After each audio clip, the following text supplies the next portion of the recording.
மேஷ ராசிக்குரியவர்களுக்கு இந்த ராசி காலதேவனின் முதல் ராசி. இதன் அதிபதி செவ்வாய். இது ஒரு சரராசி வகையைச் சேர்ந்தது, ஆண் ராசி வகையைச் சேர்ந்தது.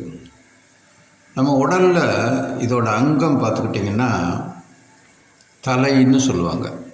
அதாவது காலப்புருஷனுடைய தலைன்னு இதை வச்சுக்கலாம் ஒரு உருவகமாக.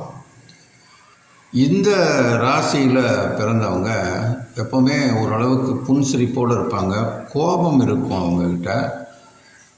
ஒரு மெலிந்த பலம் வாய்ந்த தேகம் இருக்கும்.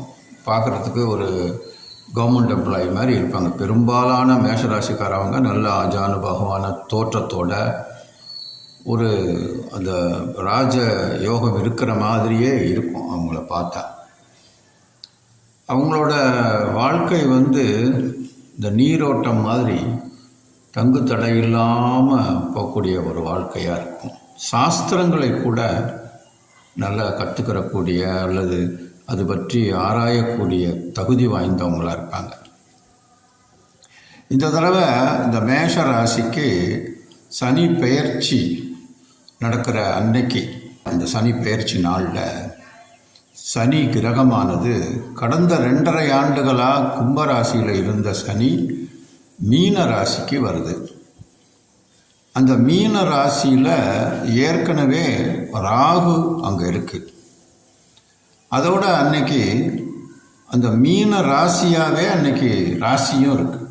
அதாவது சந்திரன் 2.25 நாளைக்கு ஒரு ராசியை கடந்து போகும். அன்றைக்கி பார்த்திங்கன்னா இந்த சனி பெயர்ச்சி டைமில் அந்த மீன ராசியாகவே இருக்கின்றது.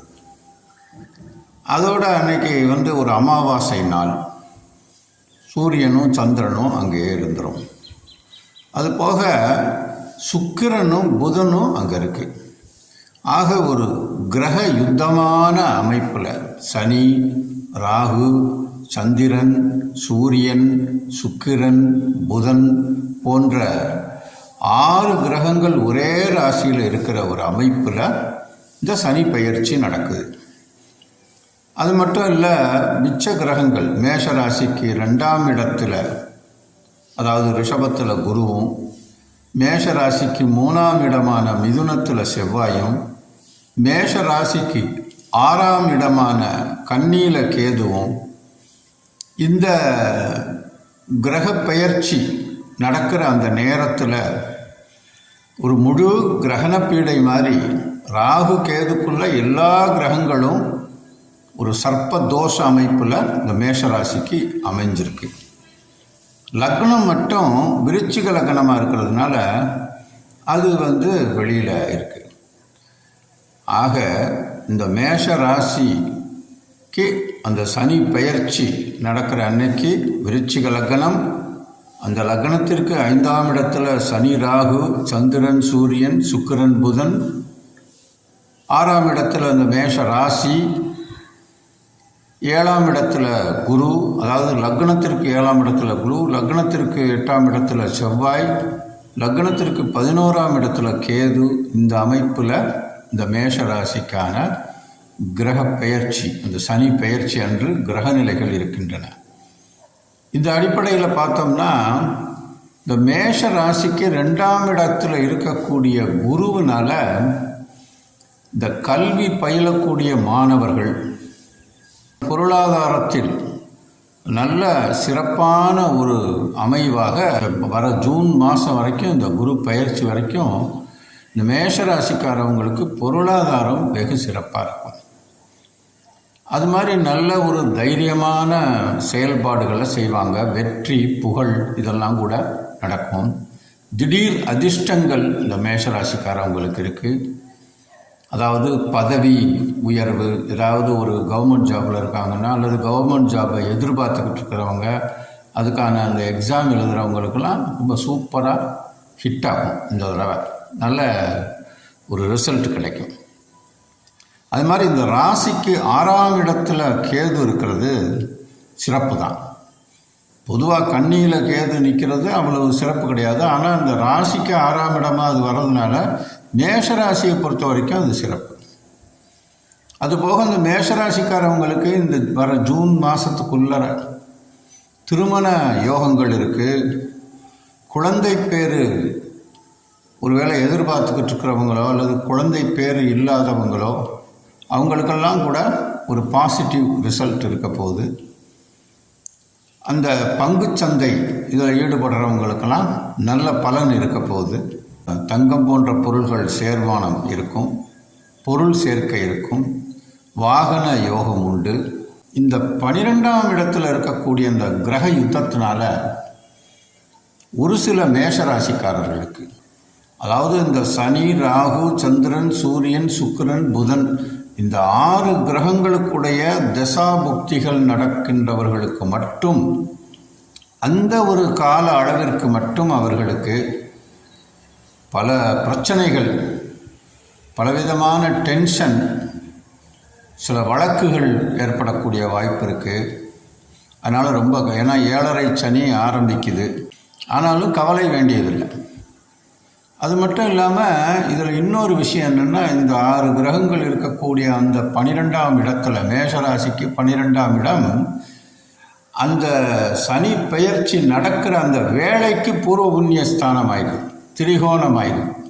அப்போ திரிகோணத்தில் எந்த மாதிரியான பாவ கிரகங்கள் இருந்தாலும் கூட அது பாவத்தை செய்யாமல் ஓரளவு பாதிக்கு பாதி நற்பலனையே கொடுக்கும்னு சாஸ்திரம் சொல்லுது. சிலருக்கு நல்ல பலனையே கூட கொடுக்கும், ஜன்ம ஜாதக அமைப்பை பொறுத்து. இந்த குரு சுக்கிரன் பரிவர்த்தனையும் இருக்குது. இந்த மேஷராசிக்காரவங்களுக்கு குரு சுக்கிரன் பரிவர்த்தனை இருக்கிறதுனால மனைவி வழியில் அல்லது மனைவியால்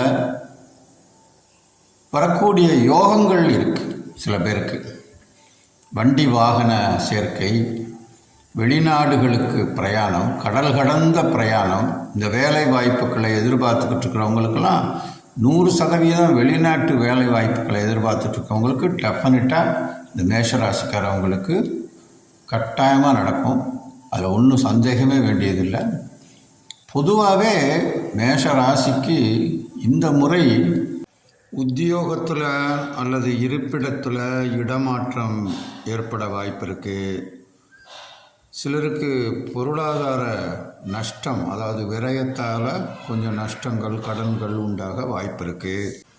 சிலருக்கு ஜாதக ரீதியாக எதிரிகளால் தொந்தரவோ அல்லது நரம்பு சம்பந்தப்பட்ட நோய்களோ, இந்த கண் நோய், பித்த மயக்கம், சில காரிய தோல்விகள் இதெல்லாம் கூட ஏற்படும்.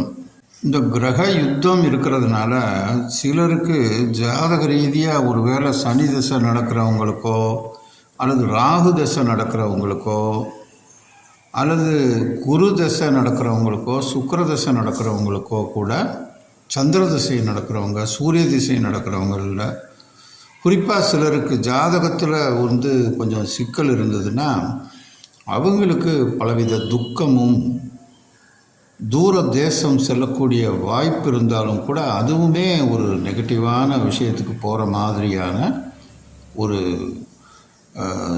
துன்ப விஷயங்களுமாக ஏற்படவும் வாய்ப்பு இருக்கிறது.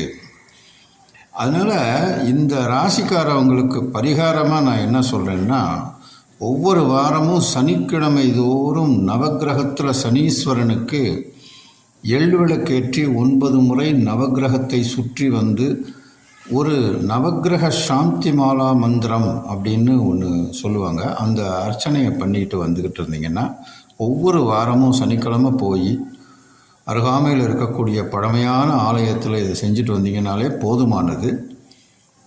பொதுவாக சனி பிரீத்தின்றது ஏழைகளுக்கு, மிகவும் கஷ்டப்படுறவங்களுக்கு, சில பேர் இந்த ஊனமுற்றவங்க, கண் பார்வை தெரியாதவங்க, வயோதிகர்கள், வியாதியஸ்தர்கள், இருந்த இடத்துல இருந்து உழைக்க முடியாமல் கஷ்டப்படுறவங்களுக்கெல்லாம் தேடி போய் உதவி செஞ்சிங்கன்னா நிச்சயமாக அவங்களோட மன வாழ்த்து உங்களுக்கு மேன்மையான பலனை தரும் என்பதில் ஐயமில்லை. மேஷராசிக்காரர்களுக்கு இந்த சனி பெயர்ச்சியினால் எந்த ஒரு தீய பலனும்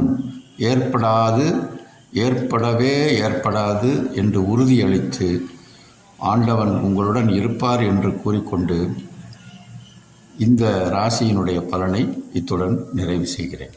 நன்றி, வணக்கம்.